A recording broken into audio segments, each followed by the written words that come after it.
We are the Fashion Daddies. Okay, Fashion Daddy Nick, it's time for Ice Style. Yay. Yeah? Yeah. So, Let's go. what is it this week? We are off to Europe for the last Grand Prix of the season before the Grand Prix finals.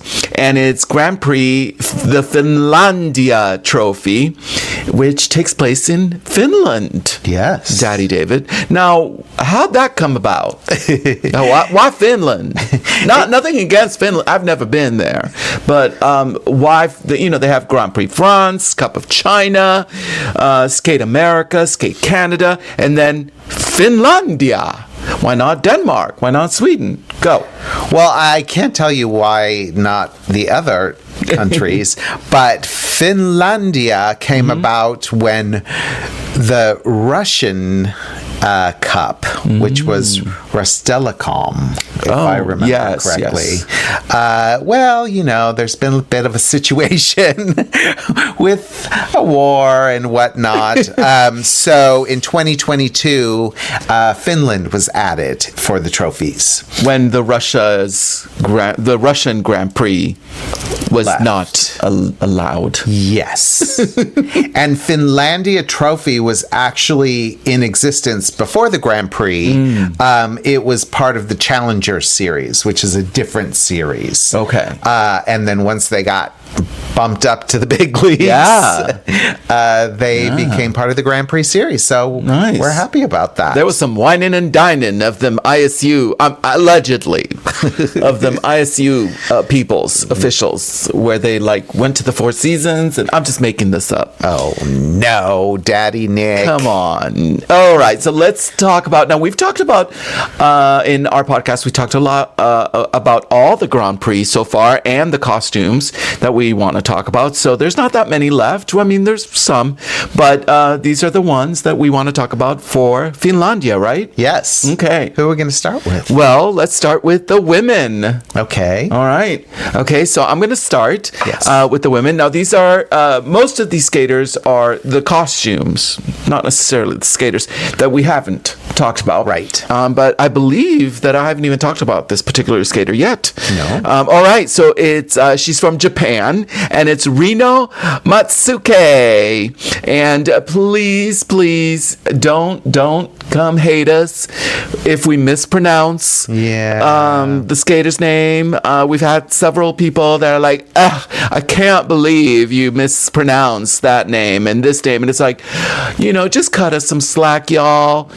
We try. And everybody mispronounces my name. They say Barrios, and I'm over it. Just say Nick. I'm fine. So anyway, please don't be mean to us. And the crazy part is we do try and research it. Oh, yes, we're not we just do. making it up, and we still get it wrong. I but know. it's okay. And somebody still has to be like, do your research. Don't be so ignorant. I'm like, yeah. Anyhow, Rino, yes, from Japan, and I'm talking about her free skate costume to the Nutcracker Suite by Tchaikovsky. She looked, from the minute she went on the ice stage, she looked like the definition of a figure skating princess. It was just perfection. So beautiful, so pretty. If you looked up in the dictionary figure skating princess, it would probably have the photo of her. Picture. Yeah, in this costume. Now, describing the costume itself, it was a light ombre pink look, a little dress with sequined flower applique, very pretty. I'm just going to keep saying pretty. On the sides of the torso and then in the front of the neckline. Here's a shocker. It was just pretty. Yeah. The delicacy in which they applied, all the little flowers and beads on the side were so gorgeous. So it was really pretty. Yeah, it was pretty. And again, you think of the waltz of the flowers. Yeah. And the Nutcracker. nutcracker. And so I know that was the homage to that. Okay, who do you Nice. Okay, I have Monet Chiba. Is that how you say it? Monet. Don't Monet Chiba. Whatever you say is fine with me. Okay. Well, she skated, shock of all shocks, to the same short program she skated to last season. Oh, yeah. Everybody's redoing their programs. Yes. And that was Last Dance by Donna Summer. So it's great, right? Yeah. I mean, she does a great job. It's no wonder she kept it. No, she does. But this season, she changed her costume and she skated like a disco dancer in a purple costume with silver crystals and feather trim along the neckline. It had long sleeves and it had illusion cutouts along the side that were in sort of a half moon shape. So it was nice. Okay. I preferred last season's costume, which was a bright pink dress that was one shoulder and it had one sleeve. The top section was mainly in nude illusion and it had bias pink and gold sequins. It was more youthful, a little more fun. The purple was a gorgeous color of this season's costume, but it was more mature, and the long sleeves with the feather neckline, it had a sort of Love Boat, 1970s feel to it. Well, hello, disco. Yeah. So I get it, but if I had to choose between the two, I would have chosen last season. Yeah, as my favorite. And I don't think there's ever been a one shoulder that I met which I haven't liked. Yeah. So I kind of agree with you. I kind of like the other costume. Yeah. But this was, again, it was fun. I mean, she looked like a disco dancer, on solid gold. Yeah. So it was cute. Yes. All right. So we're still on the women. Yeah. All right. This time I'm going to talk about a skater that we have talked about before, Daddy David, and that is Amber Glenn from the United States of America. And I think we actually talked about the costume for her free skate, which she wore at the Cup of China. So you can go back to our podcast, the Cup of China podcast. We talked about her costume because she actually has two costumes for this free skate, which she skates to I Will Find You by Audio Machine and The Return by Clan. Lisa McKinnon, the queen. We can't say enough wonderful things about Miss Lisa. Yes. She created two costumes for this free skate, and Amber wore the first version, as I said, in Cup of China. And since we already discussed that, and we haven't discussed this one, newsflash, by the way, we liked that other costume as well. Let me describe the second costume, which we thought was quite interesting, and it was also a deep navy royal blue, same as the first, and it featured, what was different about it is that this one featured really interesting draping pleated details across the top section, the torso of the body, and long sleeves and an asymmetrical sheer hem, but, and it's a huge but, a good but, the star was the back. Yeah. So it was an open back, but it had these beautiful Swarovski sequin crystals shaping the open back. And it was just exquisite because when she turned around, it's like you would see this open back. It was kind of a surprise, and it was just so beautiful, outlining her back with the crystals. Just gorgeous. Now, I know that maybe you, Daddy David, want to talk about a little bit about how you were just shocked beyond shocked that the crystals weren't pulling on this stretch sequin. Yeah. What are your thoughts? Well, so there are straps. So they went completely across her back and vertically Down the center. Of the back. And we have done gowns in the past that have been backless like this with these straps. And it's a difficult task to make it so that the strap is not pulling away from the fabric, because even though this is a stretch fabric, so it's even more difficult, I would think, because usually we've done it with a woven fabric, and the tension between the metal of the strap and the softness of the fabric can fight against each other. So I'd be really interested to know what they did. It could have been that it was strung on a stretch thread of some sort. Okay. Or maybe it was just stitched to within an inch of its life. But it's pretty amazing that they didn't have any issues with that. No, I know. You were pointing it out as we were looking at it. And as she was skating, that wait, why are the straps pulling? Because that's what happens. If you sew them not too tight, they're going to droop. Yeah. If you sew them too tight, they're going to pull. And the back outline, the silhouette of the back is not going to look right. Right. But this, it did. So, Lisa McKinnon, please leave a comment if you can on our YouTube and or podcast or however you can leave a comment. DM us on our Instagram and let us know how you did that. Your secrets. Yes, we want to know. Okay, next up, we're going to move on to the men, right? Oh, okay, go. Okay, and it is Mikhail Salevko. Okay. Yeah.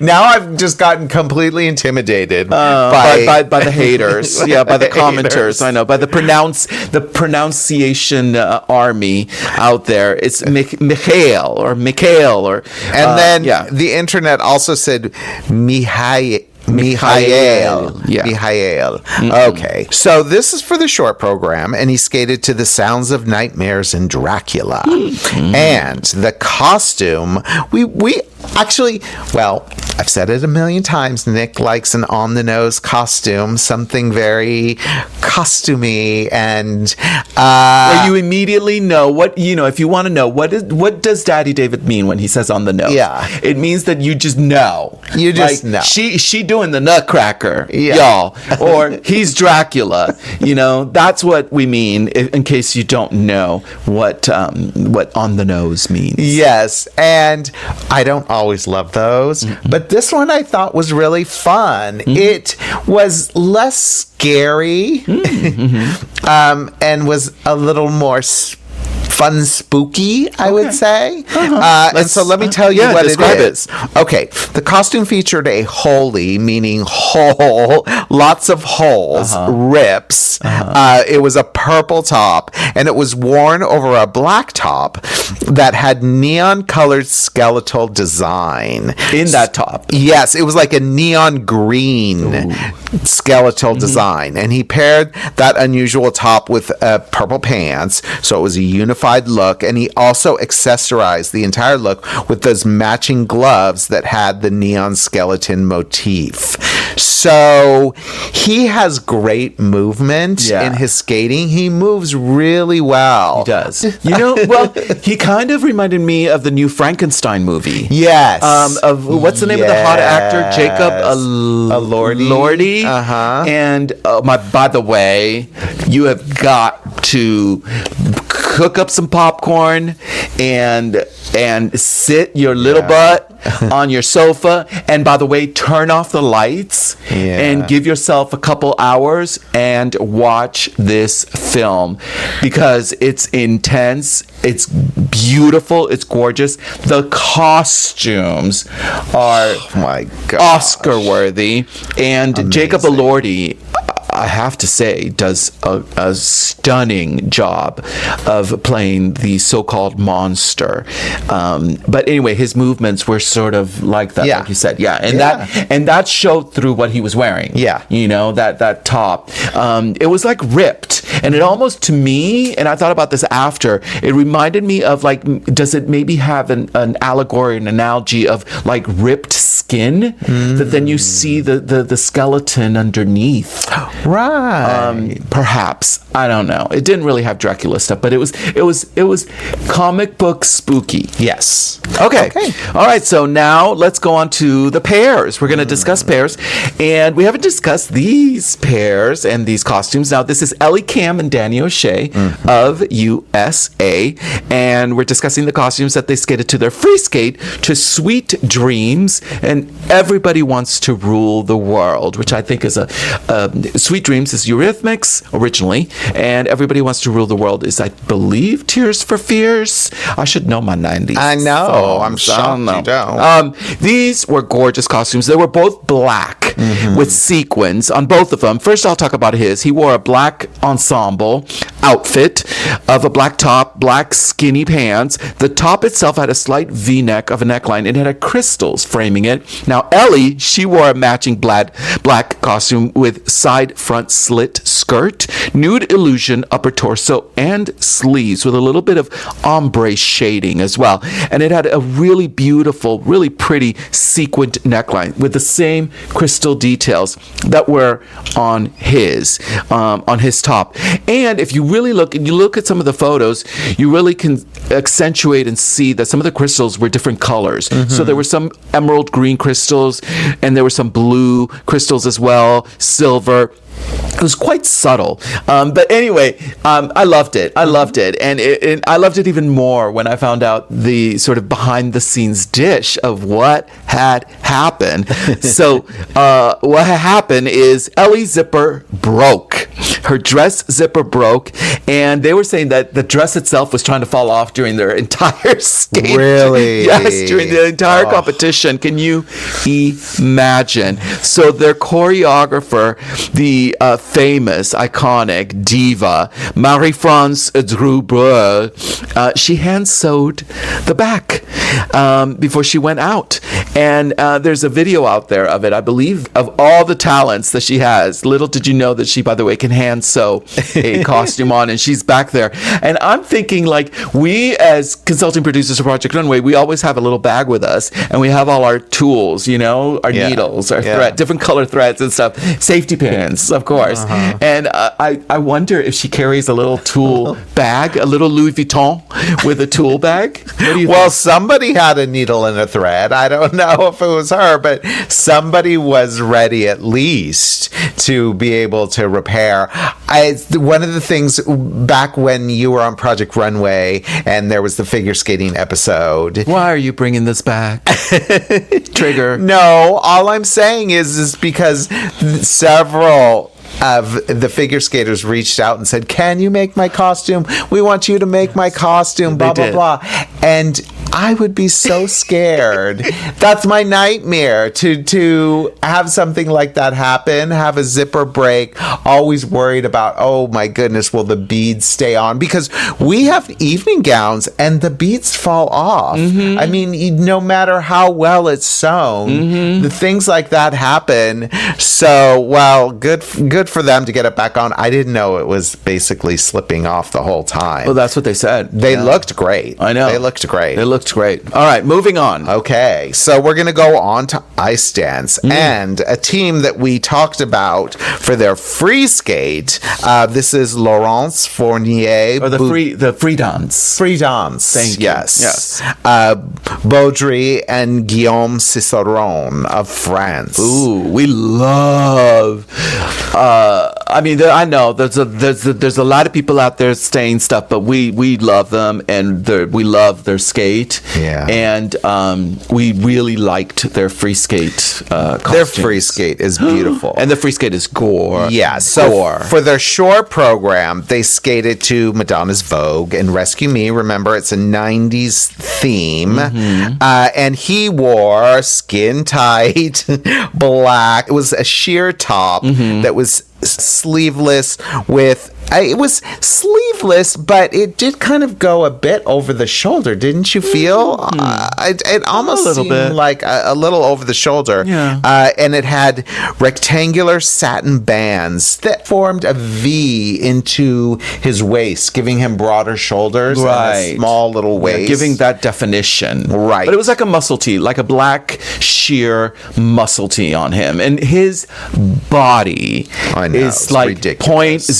0.00002% fat.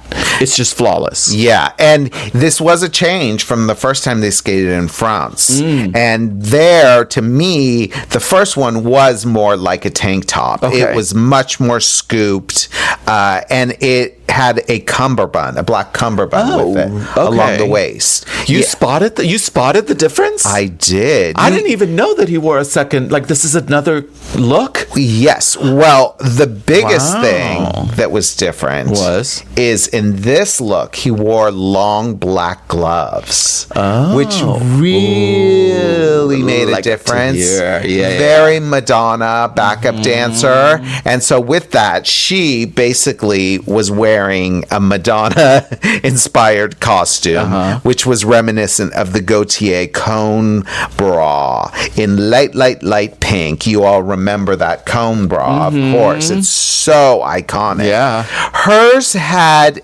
more of a petal detail on the bust, a twisted petal detail, where Madonna's, of course, were much pointier with stitching. Hers had a bit of a draped bust, and she wore it with small little super short shorts in that matching pink satin. I was not a big fan. I know. You want to tell the kids? I wasn't a big fan of the entire look, not just the shorts. I didn't think the shorts were very flattering. She has an amazing body. I thought the shorts were cut in an odd way. I also thought that the bustier, I thought it should have just embraced more of the Madonna cone instead of making the bust this sort of florally thing. It didn't florally thing. Well, if you want more description, if you're not looking at photos, if you're not watching this on our YouTube, they don't jut out. No. Think of a camera shutter. It wasn't elevated looking. And I thought that, especially with his costume change, with the gloves and the embracing of this Madonna 90s aesthetic, I wanted her to just go for it with more of a cone bra. And it just could have been better to me. But love them. Yeah, love them. Still love them. All right. Well, I'm continuing with ice dance. It's our last team of ice dance because we have to talk about them. We have to. And that is Yuka Orihara and Juho Pirinen of Finland. So if you remember, we're talking about Finlandia, the Finlandia Trophy. And so this is the Finnish, one of the Finnish ice dance teams. And they just steal the show. I mean, let me just tell you, it could have been below 20 degrees in that stadium, but it was hot. Yeah. When they went on the ice. So fabulous. So I'm going to talk about both their short, the rhythm dance, and the free dance. The rhythm dance, 90s rhythm dance to Spice Girls, to the songs Wannabe, Stop, If You Can't Dance, and Spice Up Your Life. They were just so fun, so great. They were really the stars of the Finlandia Trophy. And they look like 90s club kids with these looks. They're like fans that were attending a Spice Girls concert. She wore a onesie, a pink or mauve colored sleeveless bodysuit with shorty shorts. Now these shorts were done right. Yeah. They weren't cutting up her behinds. And they had a high neck, and it was open in the front. It had like a keyhole which you can see through a black sequined bustier or bra underneath, but then it was printed, like cheetah printed.